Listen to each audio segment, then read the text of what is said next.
Greetings, grimdark enjoyers.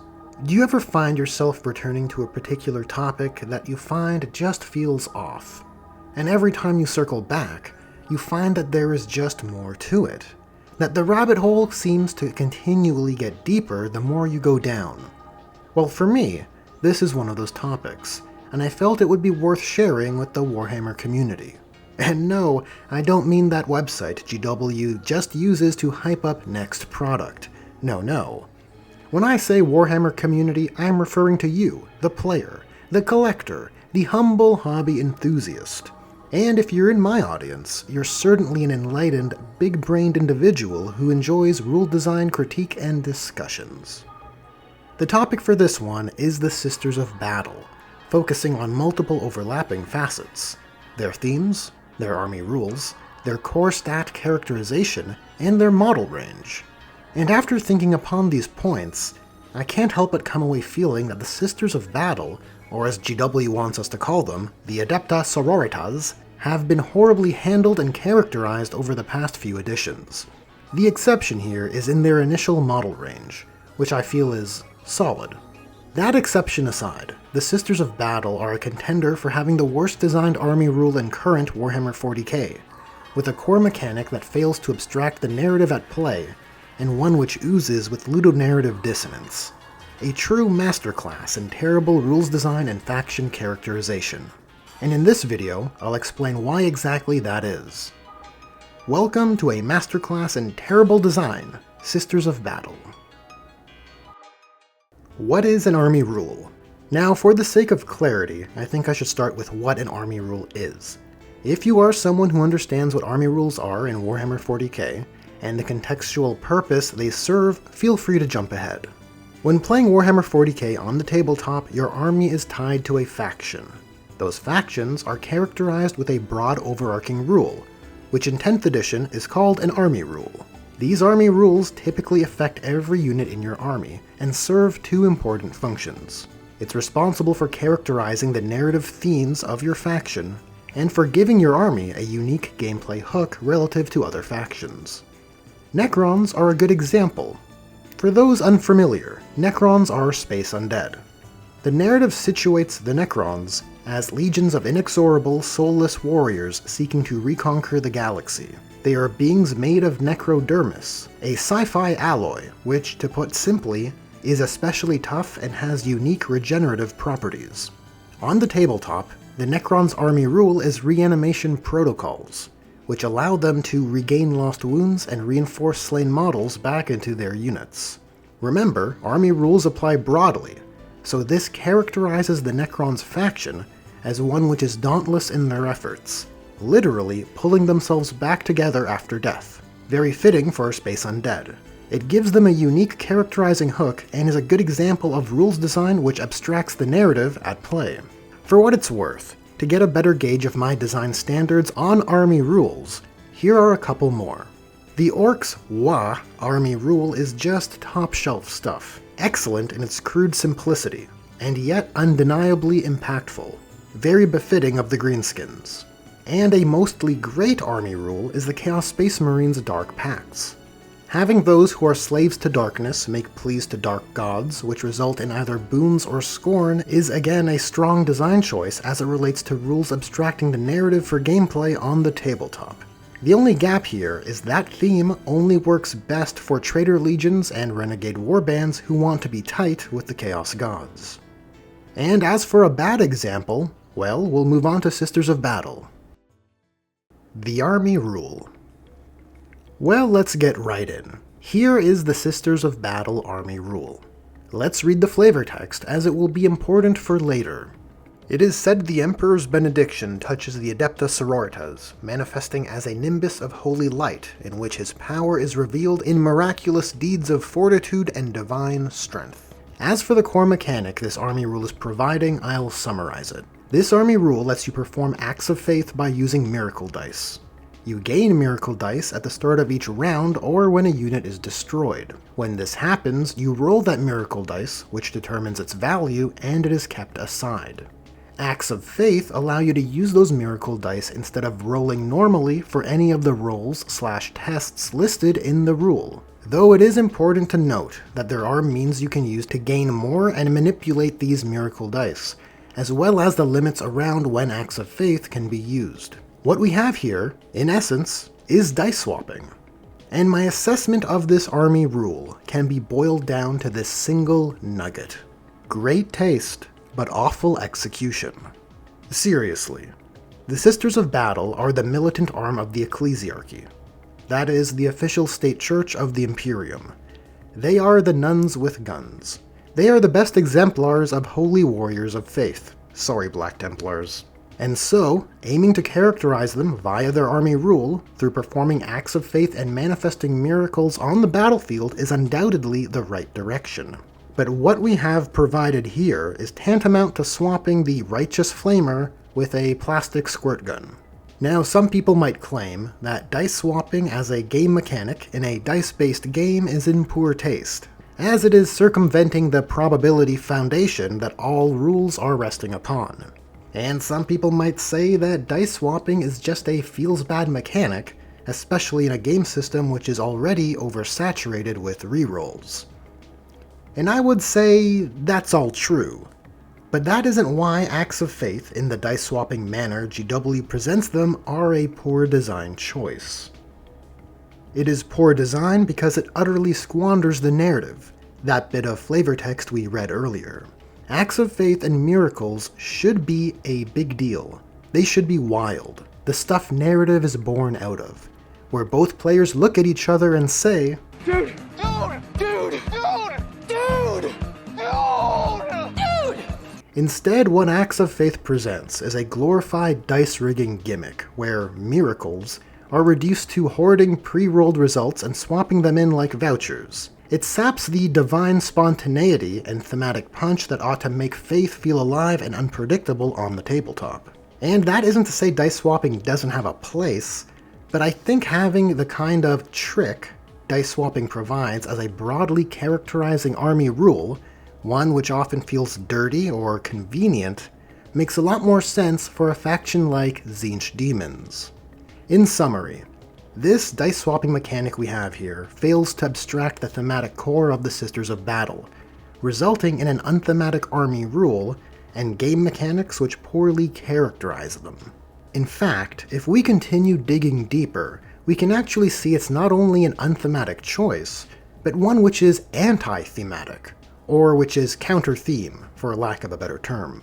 You see, in characterizing the Sisters of Battle with an army rule revolving around dice swapping, you characterize them as manipulators instead of warriors of faith. This is demonstrably true, as we can see this mechanic actively asks you to collect dice, to manage and manipulate your probabilities when you need it. And if we remove the labels, the narrative flourishes of miracle dice and acts of faith, and just look at what the mechanics are, it becomes apparent why it's such a terrible design choice. It's a game mechanic that actively requires less faith. And I suppose I should clarify an important bit of framing for this point. Luck can serve as an excellent proxy for faith in a dice-based game. As with both of these concepts, you need to believe or hope for a good outcome. Roll a 6 to save? Looks like the Emperor protects.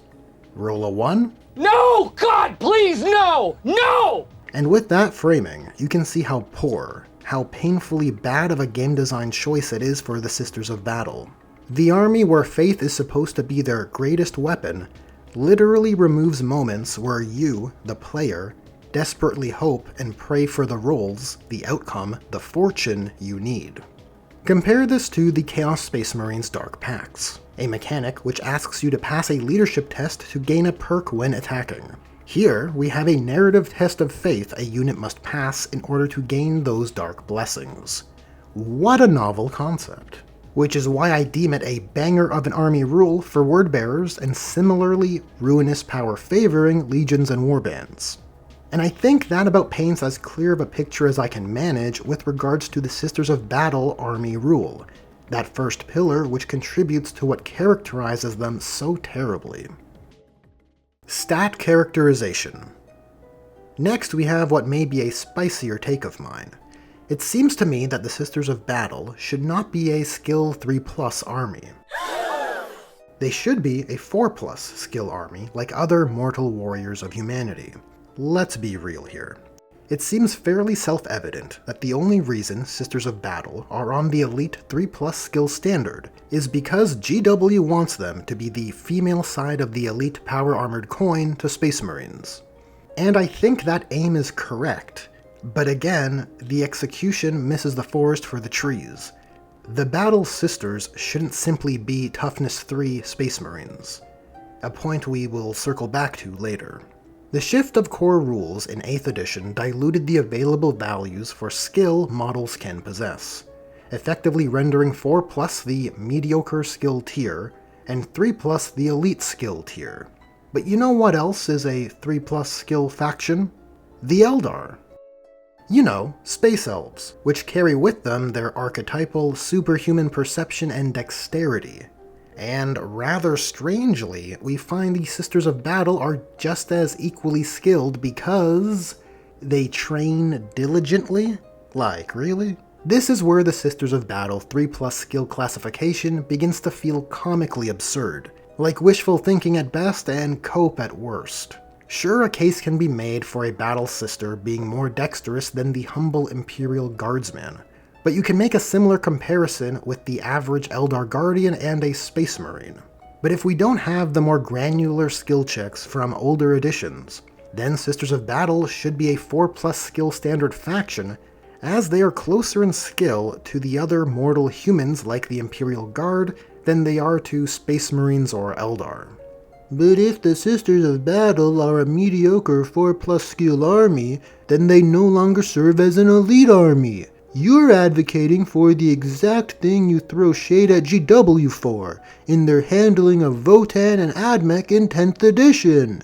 Whoa, hypothetical viewer I'm using for this example, you assume too much. Firstly, I'm right about that. But moreover, the Sisters of Battle would still have their power armor.